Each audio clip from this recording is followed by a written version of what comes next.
Students, आज हम P science का थर्ड चैप्टर देखने वाले हैं। उसका नाम है राजनीतिक दल, पॉलिटिकल पार्टियाँ।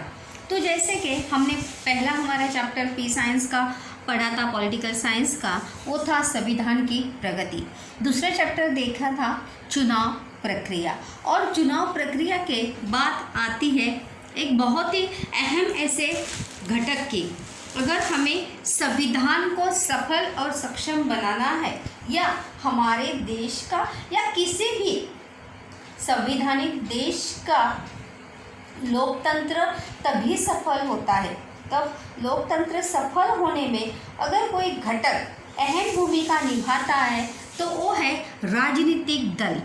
राजनीतिक दल यानी पॉलिटिकल पार्टियाँ। हमारे देश में राष्ट्रीय स्तर पर और क्षेत्रीय स्तर पर यानी प्रादेशिक स्तर पर ऐसे बहुत सारी राजनीतिक दल जो है कार्यरत होते हुए हमें देखने को मिलते हैं। तो किस प्रकार से राजनीतिक दलों की भूमिकाएं क्या होती है, विशेषताएं क्या होती है, और साथ ही साथ राष्ट्रीय स्तर पर हमारे देश में राष्ट्रीय स्तर पर कौन से राजनीतिक दल कार्यरत है, या किसी भी राजनीतिक दल को राष्ट्रीय स्तर का दर्जा प्राप्त करने हेतु कौन सी मान्यताओं को पूरा करना होता है, ये भी हम इस पार्ट में देखने वाले हैं। और साथ ही साथ इस पार्ट में ये भी हम देखेंगे कि राष्ट्रीय दलों के साथ साथ या राष्ट्रीय राजनीतिक दलों के साथ साथ कुछ क्षेत्रीय पार्टियां या कुछ प्रादेशिक राजनीतिक दल भी कार्यरत होते हैं। इनके बारे में भी हम विस्तार पूर्वक इस पाठ में जानकारी जो है हम देखने वाले हैं।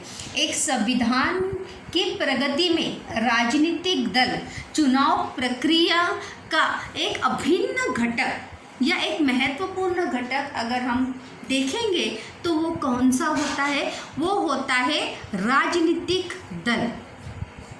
राजनीतिक दल जो है बहुत ही अहम भूमिका हमारे लोकतंत्र में निभाता है। जैसे कि देखो, आम जनता यानी एक सर्वसामान्य नागरिक, लोकतंत्र यानी डेमोक्रेसी, प्रतिनिधित्व और चुनाव, इन सब को जोड़ने का महत्वपूर्ण कार्य अगर कोई करता है या महत्वपूर्ण अगर कोई कड़ी होती है तो वो होता है राजनीतिक दल।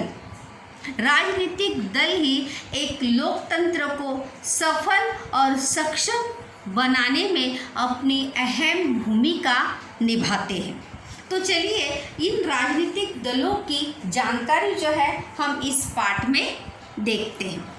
हम राजनीति के बारे में जो सुनते हैं, जो पढ़ते हैं, जो देखते हैं, वह प्राय राजनीतिक दलों से संबंधित होता है। आए दिन वर्तमान परिस्थिति हो या पिछली भूतकाल में ऐसी बहुत सारी घटनाएं जो राजनीति से जुड़ी हो, या आज एट द प्रेजेंट टाइम में भी हम ऐसी बहुत सारी घटनाएं जो है वो राजनीति से जुड़ी हुई देखते हैं, और उनका संबंध जो है, उनका कोरिलेशन जो है हमें किससे देखने को मिलता है, राजनीतिक दलों के साथ हमें देखने को मिलता है। राजनीतिक दलों का अस्तित्व सभी लोकतांत्रिक व्यवस्था में होता है। सभी जितने भी लोकतांत्रिक देश हैं उन सभी लोकतांत्रिक देश में राजनीतिक दलों का अस्तित्व जो है वो अनन्य साधारण उसका महत्व है, या बहुत ज़्यादा महत्व राजनीतिक दलों को देखने को मिलता है। अपितु लोकतंत्र के कारण ही राजनीतिक दलों में सत्ता पाने के लिए होड़ लगी।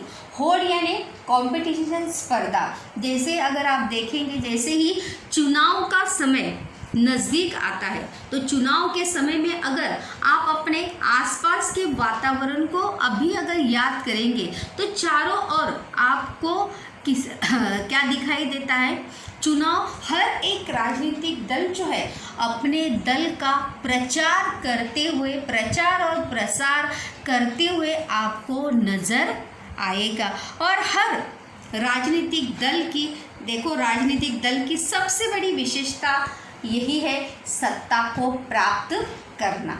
हर एक राजनीतिक दल की विचारधारा या वैश्विक अगर विशेषताएं अगर हम देखेंगे तो सबसे पहली, कोई भी राजनीतिक दल हो, चाहे वो क्षेत्रीय हो या राष्ट्रीय हो, उसकी सबसे पहली विशेषता या प्राथमिकता जो है वो सत्ता प्राप्त करने को ही होती है।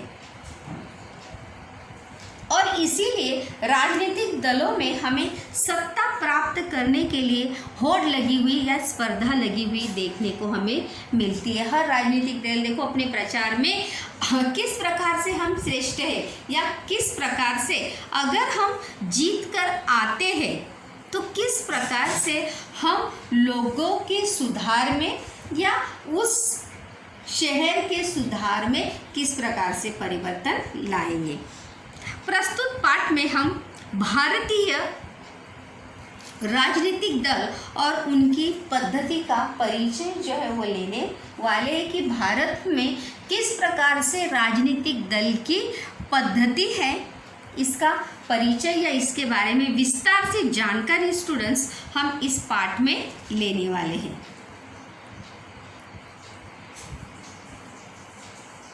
अगर हम राजनीतिक दल के बारे में बाद में देखते हैं, लेकिन सबसे पहले अगर आप अपनी कक्षा में ही देखेंगे तो आपके कक्षा में ही आपको अलग ग्रुपिंग या ग्रुप आपको नज़र आते हैं। 10 लोगों का, 15 लोगों का, 15 लोगों का एक ग्रुप, 10 लोगों का एक ग्रुप, 5 लोगों का एक ग्रुप, और उस ग्रुप में एक मेन होता है जिसे सभी बातें जो है उसकी मानते हैं या उसकी बातों से सभी लोग सहमत होते हैं। तो उसी प्रकार से हम अपनी कक्षा से ही अगर देखेंगे, आपके फ्रेंड सर्कल में भी अगर आप देखेंगे, अगर 7-8 आपके दोस्तों का या सहेलियों का ग्रुप है तो उस ग्रुप में भी एक विशेष ऐसा फ्रेंड या आपकी सहेली रहती है कि जिसके बात से सभी लोग सहमत होते हैं या उसकी बात जो है सभी मानते हैं। तो राजनीतिक दलों में भी हमें कुछ ऐसा ही देखने को मिलता है। आपके विद्यालय और क्षेत्र में आपने कई गुट, संस्था अथवा संगठनों को किसी, जैसे आपके क्लास में ऐसे 2 या 3 ऐसे ग्रुप्स होंगे। एक ग्रुप ज़्यादा पढ़ाई पे ध्यान देता होगा, कोई एक ग्रुप ऐसा होगा जिसे सिर्फ मस्ती मज़ा ही पसंद होगा, तो कुछ बच्चे ऐसे भी ग्रुप के होंगे जिनको खेलने में ज़्यादा रुचि होगी। ऐसे ग्रुपिंग जो है हमें अपने कक्षा में ही देखने को मिलती है।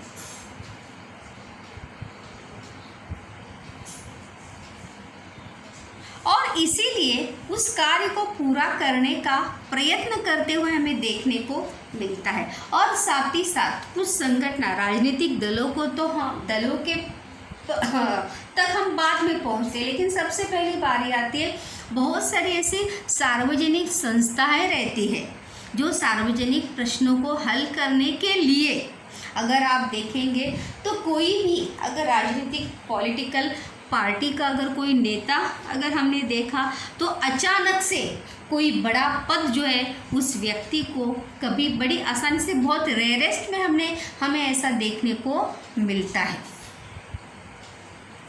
सार्वजनिक प्रश्नों को हल करने के लिए कोई संगठन अग्रसर रहता है। अग्रसर रहना यानी हमेशा आगे रहना। जैसे कोई एनजीओ की आजकल अगर हम देखेंगे एट द प्रेजेंट टाइम में ऐसे बहुत सारी स्वयंसेवी संस्थाएं होती है, एनजीओस होते हैं जो उस एरिया की समस्याओं को हल करने के लिए, दूर करने के लिए आगे आती है। अपने इस परिस्थिति में, जैसे अभी ये कोरोना की परिस्थिति, इस परिस्थिति में ही आपने देखा होगा कि ऐसे बहुत सारी स्वयंसेवी संस्थाएं जो है मदद के लिए आगे आकर जिन लोगों को मदद की आवश्यकता है उन लोगों की मदद करते हुए हमें देखने को मिलते हैं।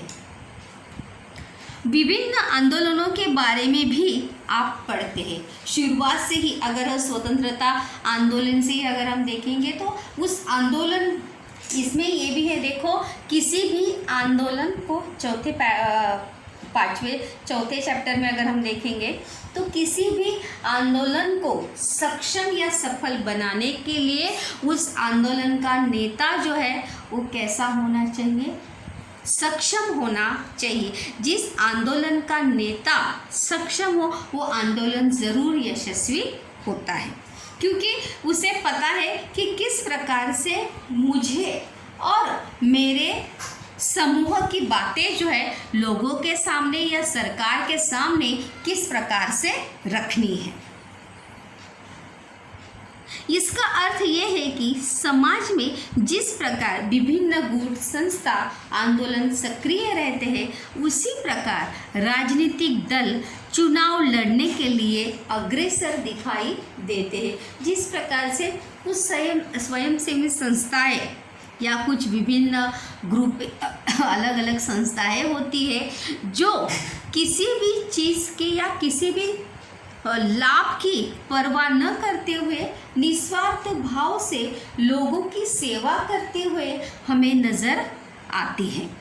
उसी प्रकार से राजनीतिक दल भी चुनाव लड़ने के लिए अग्रसर हमें दिखाई देते हैं। अग्रसर यानी आगे बढ़ चढ़कर चुनाव में राजनीतिक दल जो है वो हिस्सा लेते हैं, पार्ट लेते हैं।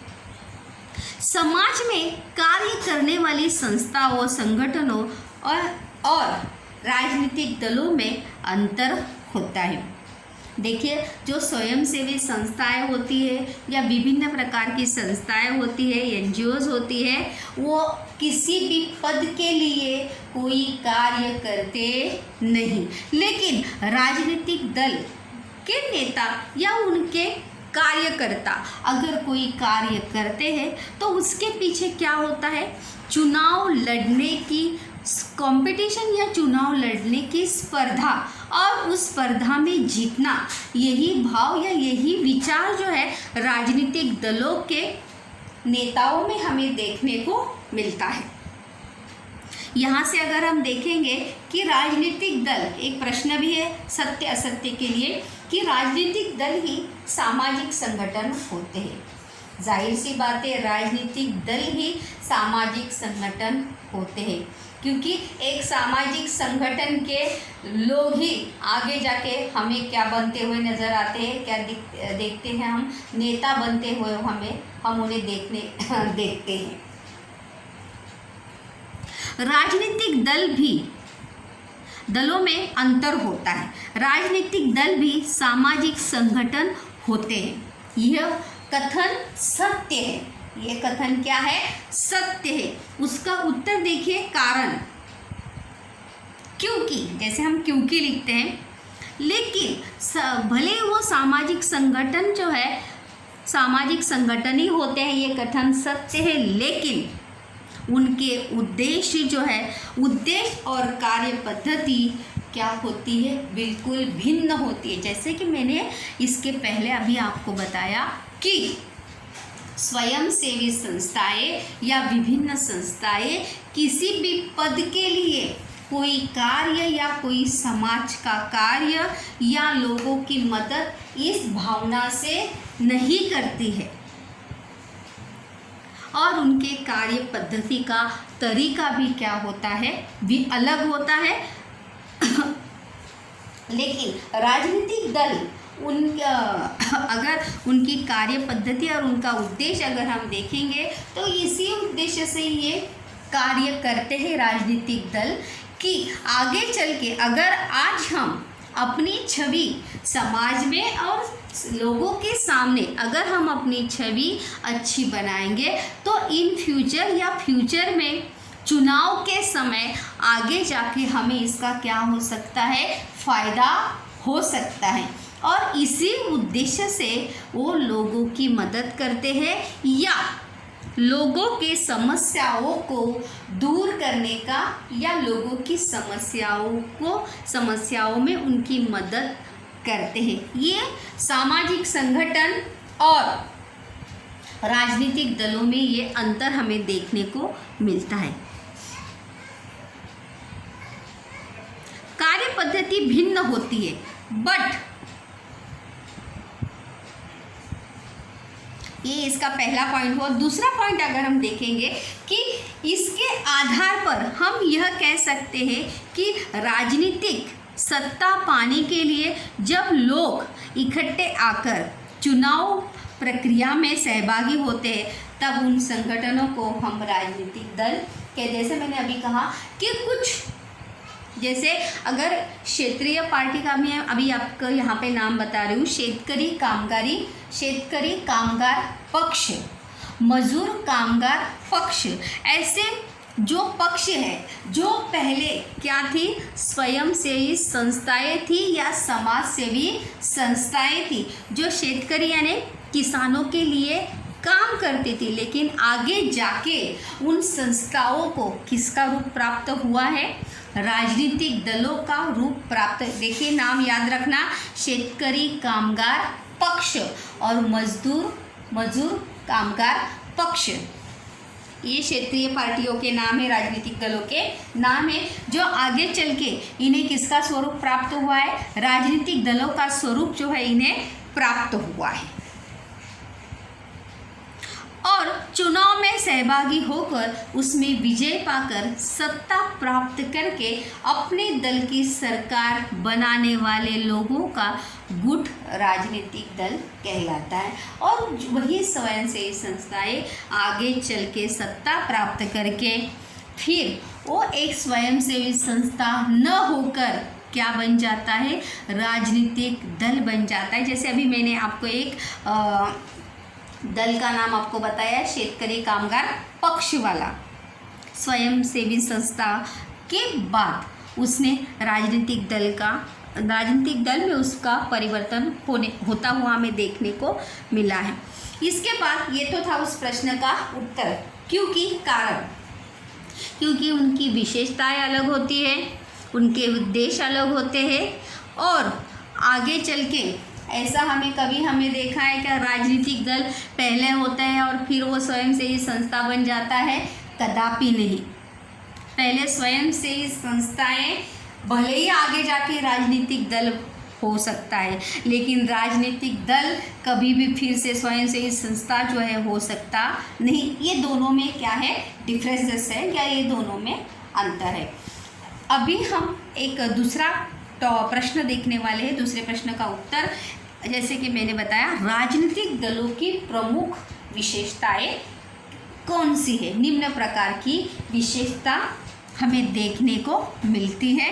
पहली है सत्ता प्राप्त करना, ये मेन विशेषता है जो सभी राजनीतिक दलों में हमें देखने को मिलती है, फिर चाहे वो नेशनल हो या रीजनल हो, फिर कोई वो पॉलिटिकल पार्टी क्यों ना हो। इट्स अ मेन एम सत्ता प्राप्त करना। दूसरा है विचारधारा का आधार। हर राजनीतिक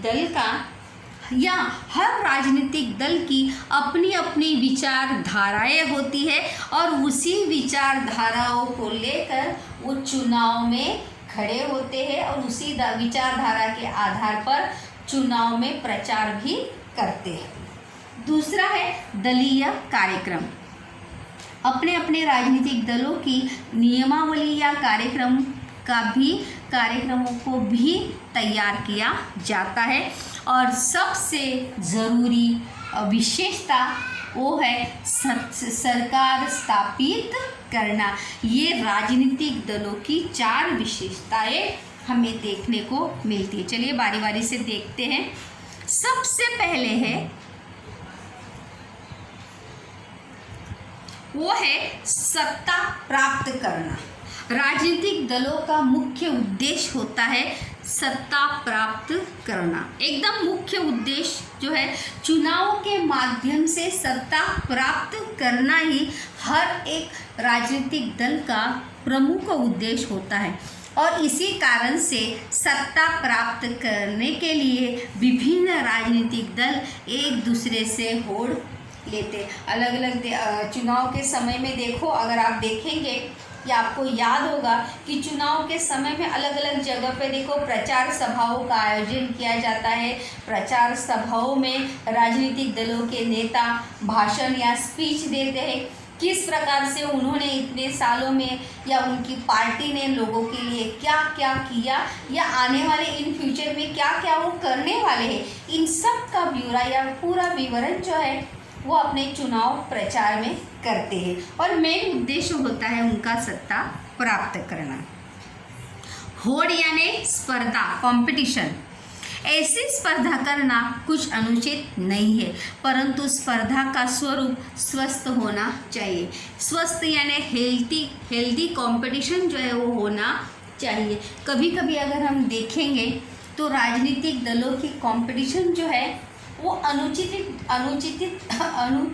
ढंग से हमें देखने को मिलती है और उसका परिणाम भी लोगों को ही भुगतना पड़ता है, क्योंकि एक दूसरे को नीचा दिखाने के लिए या एक दूसरे की बदनामी करने के लिए ऐसे बहुत सारे राजनीतिक दल जो है एक दूसरे के बारे में या खिंचाई करते हुए हमें देखने को मिलते हैं। इसीलिए देखो कंपटीशन ज़रूर होना चाहिए, लेकिन वो कंपटीशन कैसा होना चाहिए, हेल्दी, स्वस्थ होना चाहिए।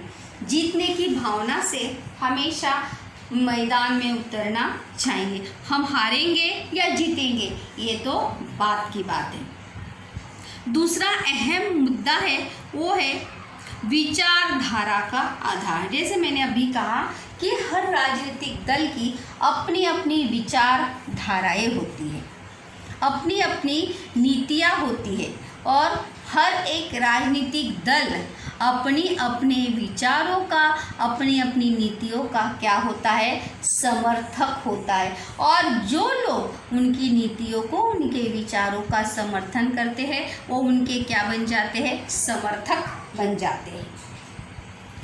इसीलिए देखिए प्रत्येक, अगर हम कोई भी राजनीतिक पार्टी ले लें, अगर हम बीजेपी लेते हैं, कांग्रेस लेते हैं, नेशनल कांग्रेस, देखिए ये सभी जो नाम है ये नेशनल राष्ट्रीय राजनीतिक दलों के नाम है, याद रखना। भारतीय राष्ट्रीय कांग्रेस, दूसरा है राष्ट्रवादी कांग्रेस, तीसरा है बीजेपी, भाजपा, पूरा नाम लिखना है देखो, भारतीय जनता पार्टी, उसके बाद है बहुजन समाज पार्टी। सार्वजनिक हितों के प्रश्नों के बारे में उनकी एक विशेष भूमिका होती है। हर कोई अलग अलग मुद्दों को अपनी विचारधारा बनाता है। हर एक राजनीतिक दल जो है एक एक समस्या को या एक एक बात को लेकर अपनी विचारधारा जो है वो बना लेता है और उसी विचारधारा के आधार पर चुनाव लड़े भी जाते हैं। देखो यहाँ पर दिया भी है सार्वजनिक हितों के प्रश्न, जैसे देश में बढ़ी हुई बेरोजगारी को दूर करना, देश में बढ़ी हुई जो समस्याएं हैं, फिर चाहे वो स्वास्थ्य से संबंधित हो, बेरोजगारी से संबंधित हो या गुनहगारी से संबंधित हो, उन अनेक समस्याओं को दूर करने का दावा जो है हर एक राजनीतिक दल करता है, या किसानों की समस्याओं को दूर करने का, या युवकों की जो बढ़ती हुई बेरोजगारी है उसको, मतलब हर एक सार्वजनिक हितों के प्रश्नों को दूर करने की एक विशेष भूमिका हर एक राजनीतिक दल बना लेता है और वही उसकी क्या बन जाती है, विचारधारा बन जाती है। देखो अगर आप अपने अपने एरिया के चुनाव प्रचारों को याद करेंगे तो आपको ज़रूर याद आएगा कि आपके एरिया में जब चुनाव प्रचार हो रहा था तो राजनीतिक दलों के नेता कौन कौन सी बातें जो है आपके विभाग से संबंधित करते होंगे। जैसे यहाँ पर अगर आपके विभाग में या आप जहाँ पे रहते हैं वहाँ पे लाइट की समस्या है, पानी की समस्या है, या बेरोज़गारी ज़्यादा बढ़ रही है, या अलग अलग समस्याएं, उन समस्याओं को पॉइंट आउट करते हुए, उन समस्या को ही टैग करते हुए अपनी विचारधारा बनाई जाती है। इन सबके समावेश से दल की विचारधारा बनती है और यह विचारधारा जिन लोगों को सही, जैसे मैंने अभी कहा, जिन लोगों को सही लगती है या जो लोग उनकी इस विचारधारा से सहमत होते हैं वही लोग उनके क्या बन जाते हैं, समर्थक बन जाते हैं। और वे लोग उस राजनीतिक दल का समर्थन, देखो जब इलेक्शन होता है, चुनाव होता है, तो जो राजनीतिक दल के विचारधाराएं या उनकी बातों से हम सहमत है उसी राजनीतिक दल को हम अपना वोट दे देते हैं। दलों को लोगों का जो समर्थन मिलता है उसे उस दल का जनाधार कहा जाता है। प्रश्न भी है कि जनाधार किसे कहते हैं। जैसे अगर कोई राजनीतिक दल चुनाव में भारी मतों से जीत कर आता है या भारी मतों से वो जीत कर आता है तो जाहिर सी बात है कि उस राजनीतिक दल की विचारधाराएं या उस राजनीतिक दल के विचारों से, उनकी बातों से लोग क्या है, सहमत है। लोग उनकी बातों का, उनके विचारधाराओं का समर्थन करते हैं। और जब वही राजनीतिक दल या वही राजनीतिक पॉलिटिकल पार्टी जब इलेक्शन में जीत जाती है तो जाहिर सी बात है उसे ही क्या कहा जाता है, जनाधार कहा जाता है।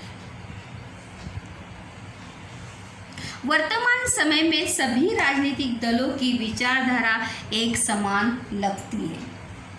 एक समान सभी लोगों की विचारधाराएं रहती है कि जैसे अभी मैंने बताया कि आप विभाग के अनुसार विचारधाराएं जो है सबकी बदलती। अगर हम आसपास देखेंगे तो, अगर हम अपने ही आसपास देखेंगे तो सभी के सामाजिक प्रश्न या सभी के सार्वजनिक प्रश्न, सार्वजनिक हित जो है एक जैसे ही हमें देखने को मिलते हैं। तो इसीलिए वर्तमान समय में सभी राजनीतिक दलों की विचारधाराएं जो है हमें एक जैसी ही देखने को मिलती है। जैसे महंगाई कम होगी, बेकारी दूर होगी, बेरोजगारी दूर होगी, या अलग अलग प्रकार की, या देश के किसानों की समस्याओं को दूर करेंगे। इस प्रकार की विचारधाराएं जो है वर्तमान समय में हमें हर राजनीतिक दल की हमें देखने को मिलती है,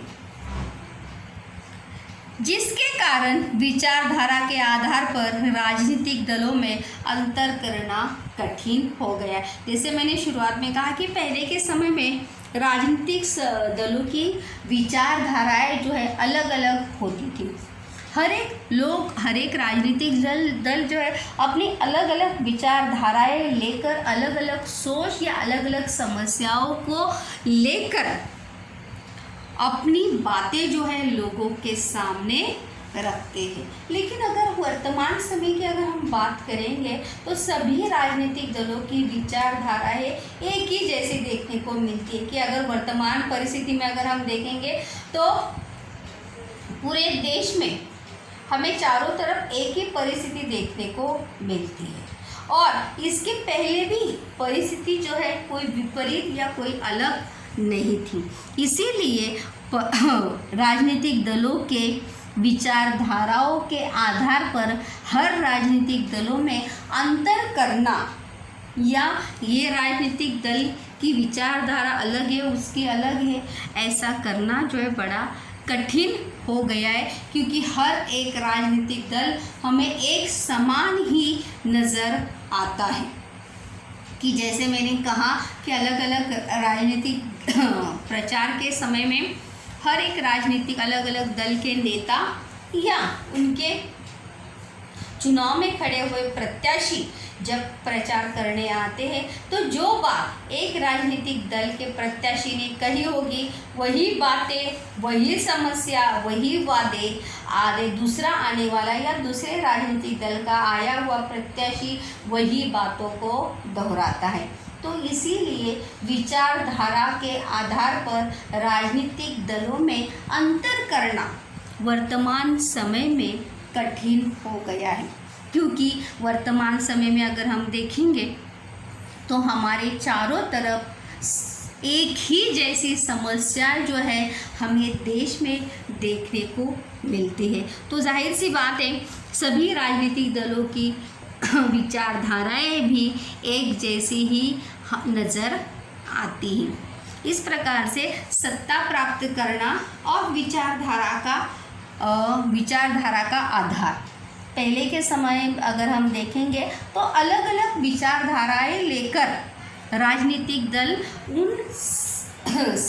उनकी समस्याओं को सुलझाने का प्रयास जो है वो करते थे। जैसे मैंने इसके पहले आपको बताया था, शेतकरी कामगार पक्ष, मजदूर कामगार पक्ष, ऐसे पक्ष जो है, पक्ष यानी राजनीतिक दल जो है उसी लोगों की, शेतकरी यानी किसानों की ही समस्याओं को दूर करने का या हल करने का प्रयास करते हुए नजर आते थे। लेकिन वर्तमान समय में हमें हर एक राजनीतिक दल की विचारधाराएं जो है परिस्थिति के अनुसार बदलती हुई हमें देखने को मिलती है।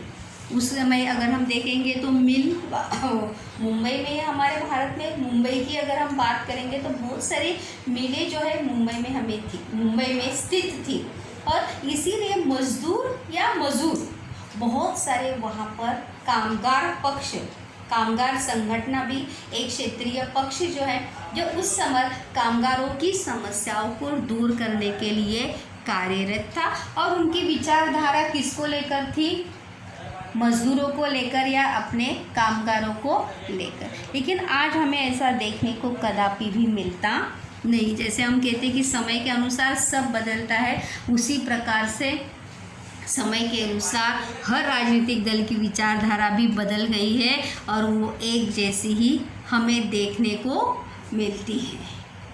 एक जैसी यानी एक समान, क्योंकि समस्या ही सब जगह एक समान है तो विचारधाराएं जो है एक जैसी ही होगी। और सबसे पहला सत्ता प्राप्त करना ही मेन उद्देश्य होता है, तो जाहिर सी बात लोग या राजनीतिक दल जो है लोगों की प्राथमिक समस्याओं को ही दूर करने को ही अपनी विचारधारा जो है वो वर्तमान समय में बना लेते हैं। और लोग राजनीतिक दलों को ऐसा ये मान्यताएं है कि अगर हम प्राथमिक समस्याओं को दूर करेंगे तो ज़रूर हम सत्ता प्राप्त कर सकते हैं या सत्ता में आ सकते हैं।